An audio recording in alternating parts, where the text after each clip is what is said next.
प्रभु यीशु के सामर्थ्य नाम में आप सबको जय मसीह की, प्रेज द लॉर्ड। आइए आज के मनन के लिए हम परमेश्वर के वचन को निकालें। मेरे साथ यूहन्ना रचित सुसमाचार 3 अध्याय और उसका वचन 16 निकालेगा। यहाँ इस प्रकार से लिखा है, क्योंकि परमेश्वर ने जगत से ऐसा प्रेम रखा कि उसने अपना इकलौता पुत्र दे दिया, ताकि जो कोई उस पर विश्वास करे वह नष्ट ना हो परंतु अनंत जीवन पाए। Praise the Lord, hallelujah. परमेश्वर के लोगों, प्रभु नहीं चाहता कि आप नष्ट हो जाएं। कई बार आपका पति जब शराब के नशे में होता है, व्यभिचार में, कहीं और गलत संबंध में, मन बहुत पीड़ा से भर जाता है। कभी कभी इतनी पीड़ा, ऐसा लगता है कि अगर ये नष्ट भी हो जाए ना, नाश भी हो जाए तो ठीक ही है। कई बार हमारा मन इतना खेदित हो जाता है। जरा सोचिए, मेरे और आपके पाप कोई नहीं जानता, पर अगर ये खोल दिए जाएं, अगर हमारे पाप किसी को पता चल जाए या बता दिया जाए, जरा कल्पना कीजिए, क्या हम दूसरों के सामने सर उठा के खड़े हो पाएंगे? हमारा अपना पाप तो उत्तर होगा बिल्कुल नहीं। पर जब हम दूसरों को पाप करते देखते हैं, जब दूसरों के जीवन को हम देखते हैं, या वो लोग जिन्होंने हमें पीड़ा पहुंचाया, जिन्होंने हमें दुख दिया, जिन्होंने हमें अपमानित किया, जब हम उनके काम को देखते हैं तो हमारा हृदय क्रोध से भर जाता है बदला लेने के लिए। और यदि ऐसा व्यक्ति अगर नष्ट भी हो जाए ना, तो हमें कोई फर्क नहीं पड़ता, क्योंकि हम उसके व्यवहार से इतने कठोर हो गए। पर जब मैं यही व्यवहार खुद करता हूँ परमेश्वर के प्रति, प्रभु के प्रति, तब मैं सोचता हूँ कि यही व्यवहार तो प्रभु मेरे साथ भी करेगा। पर परमेश्वर का वचन कहता है उसने ऐसा नहीं किया, उसने क्षमा किया, उसने दया किया। और वचन कहता है परमेश्वर ने जगत से ऐसा प्रेम किया, इतना गहरा प्रेम, कि सिंहासन पर बैठा हुआ परमेश्वर पुत्र प्रभु यीशु मसीह संसार में आया और मुझ जैसे कुकर्मी पापी के लिए वो मरा। जो दंड मेरा था, जो पाप का सजा मेरा था, जो मृत्यु का भाग मेरा था, सब उसने सह लिया और मेरे बदले वो क्रूस पर चढ़ा। जिस श्राप, जिस गंदगी, जिस नरक का भागी मैं था, उसके बदले वो खुद उसने कीमत चुकाई और मुझे स्वर्ग राज्य का वारिस बना दिया। अद्भुत है, ये अद्भुत है। और यह परमेश्वर का प्रेम है, जबकि उस प्रेम के काबिल मैं बिल्कुल नहीं था। आपने उड़ाऊ पुत्र की कहानी पढ़ा होगा। यीशु मसीह ने इस कहानी को बताया। उसने बताया कि छोटा पुत्र अपने पिता से लड़ झगड़ के हिस्सा मांग के परदेश चला जाता है। वहाँ अपनी संपत्ति, अपने धन, अपने ब्लेसिंग, अपनी आशीष को संसार में इस कदर लुटाता है जिसकी कल्पना नहीं। और एक ऐसा समय आता है जब उस देश में अकाल पड़ता है, पैसे खत्म हो गए, अब सुअर की फल्ली खा रहा है, मजदूरी कर रहे हैं। और तब ये शोकित हृदय के साथ अपने पिता के पास, अपने जन्माने वाले के पास लौटता है और कहता है कि पिताजी, मैं आपका बेटा कहलाने के लायक नहीं हूँ।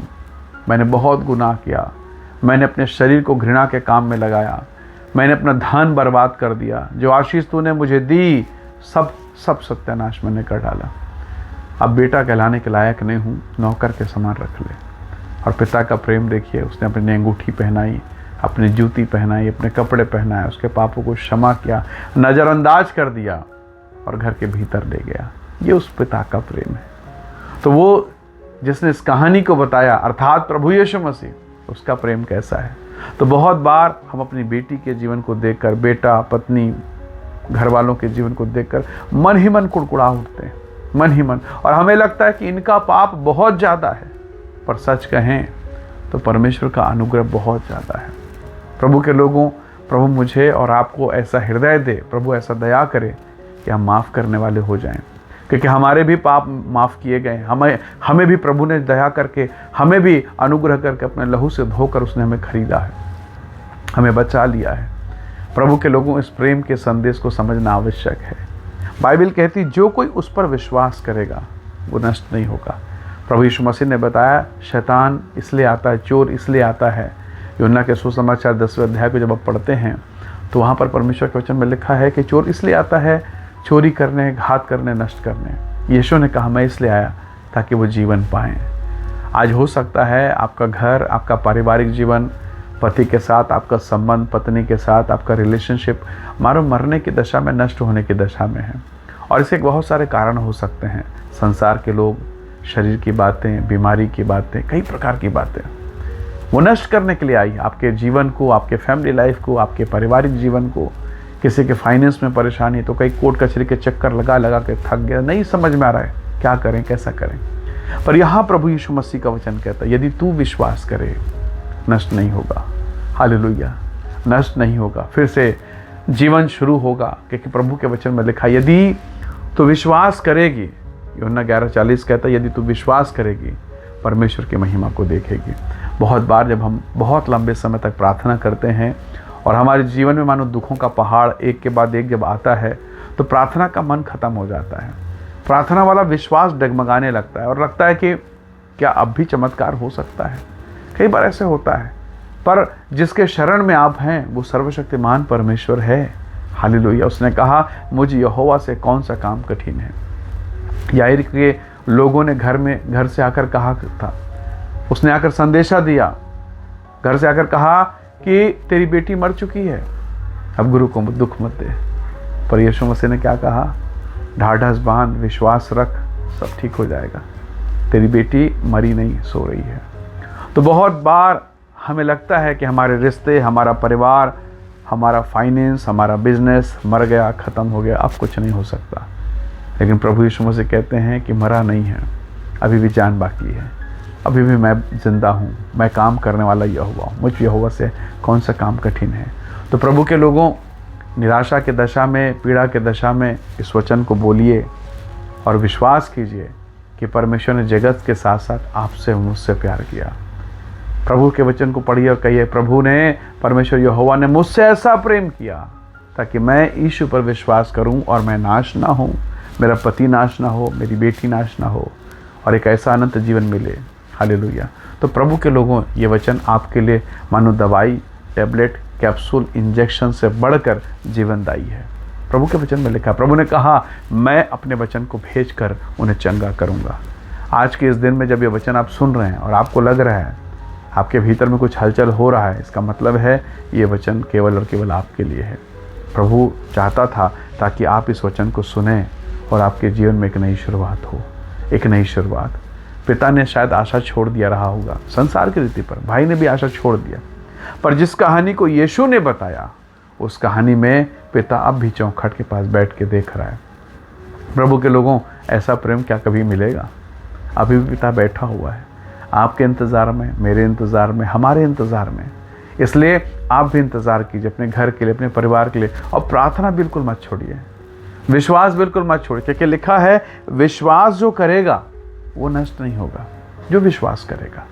तो विश्वास में बने रहिए, विश्वास को कमज़ोर मत कीजिए, प्रार्थना कीजिए, दशाएं कुछ भी हो जाए, दुआ कीजिए, प्रभु सब कुछ ठीक कर सकता है। हालेलुया। परमेश्वर सब कुछ ठीक कर सकता है, क्योंकि वो परमेश्वर है। डॉक्टर हाथ खड़ा कर देंगे, रिश्तेदार मुंह फेर लेंगे, बेटा बेटी छोड़ देंगे, बेटा बहू किनारे हट जाएंगे, वो नहीं छोड़ेगा। उसने कहा है, उसने कहा, जगत के अंत तक मैं सदैव तेरे साथ रहूँगा। कितना वायदा उसने किया। इंश्योरेंस कंपनी इंश्योरेंस करने के बाद भाग जाती है। जब आप क्लेम मांगते हैं, जब आप सहायता मांगते तो कई बहाने बताते, कई नियम बताते, पर परमेश्वर ने कोई नियम नहीं बताया। परमेश्वर ने एक ही नियम बताया कि जितनों ने उस पर विश्वास किया उन्हें संतान होने का अधिकार मिला, वो नष्ट नहीं होंगे, वो अनंत जीवन के वारिस होंगे, वो महिमा के अधिकारी होंगे। वही स्वर्ग का परमेश्वर आपको भी आशीष देगा। इसलिए जो जो परिस्थितियां नष्ट हो रही हैं, जो जो दशाएं आपको लगती है कि ये मुझसे नहीं होगा, नहीं संभल पाएगा, ये सब खत्म हो जाएगा, उन सारी परिस्थितियों को प्रभु के चरणों में रखिए, विश्वास कीजिए, प्रभु दया करेगा और फिर से उसे हरा भरा कर देगा। कई बार गर्मी के मौसम में आप देखते हैं पूरा मैदान सूख गया, पेड़ पत्ते, छोटे छोटे घास मरने लगे, पर अचानक आप देखेंगे बीच में बारिश हो जाती है। ये बारिश किस लिए है? उन घास को जिंदा रखने के लिए, फिर से हरा भरा रखने के लिए, बीजों को तैयार, फसलों को तैयार करने के लिए। परमेश्वर के लोगों, वही स्वर्ग का परमेश्वर आप पर, मुझ पर अनुग्रह की बारिश को भेजेगा ताकि आप जीवित हो जाएं, आप महिमा से भर जाएं और आपके जीवन में महान गवाही प्रकट हो।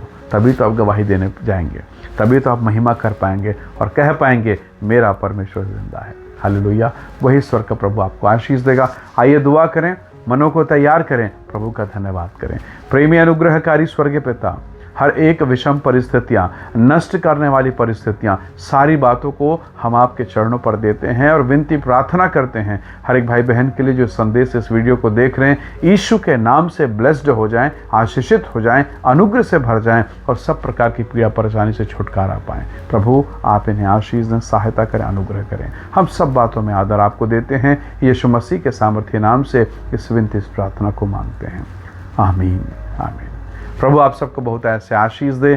Praise the Lord. जय मसीह की।